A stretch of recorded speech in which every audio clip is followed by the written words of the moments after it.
oxygen enters your body and carbon dioxide leaves it. Let's talk about how this happens. When you inhale, air travels down the trachea, through the bronchi, into smaller bronchioles, until it reaches tiny air sacs called alveoli. The alveoli are surrounded by tiny blood vessels called capillaries.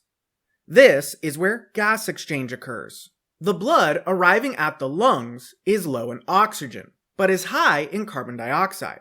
This is because the body already used the oxygen and produced carbon dioxide as a waste product. So this blood needs oxygen to come into it and needs the carbon dioxide waste product to leave.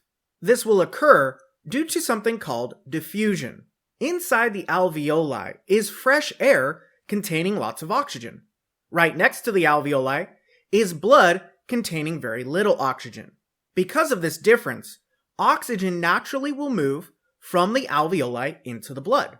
This movement is called diffusion. Diffusion is when something naturally moves from an area where there is a lot of it, or it is in abundance, to an area where there is less of it. Gases move from areas of high concentration to areas of low concentration naturally. Again, this is known as diffusion. So, oxygen will diffuse from the alveoli, where there's a lot of it, across the thin alveolar wall into the blood, where there is less of it. Once in the blood, it will be carried to the heart and circulated throughout the body, where the process will eventually start over again. At the same time oxygen is going into the blood, carbon dioxide moves the opposite direction. The blood contains a lot of carbon dioxide at that moment, but the alveoli contains very little carbon dioxide. So carbon dioxide will diffuse out of the blood, where there's high concentration, into the alveoli, where there's less concentration.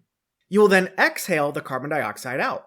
Again, this happens because of the law of diffusion, where gases naturally move from areas of high concentration to areas of low concentration. To summarize, gas exchange occurs due to the law of diffusion. Oxygen diffuses into the blood, and carbon dioxide diffuses out of the blood. Don't forget to like this video and subscribe to our YouTube channel for more helpful videos like this.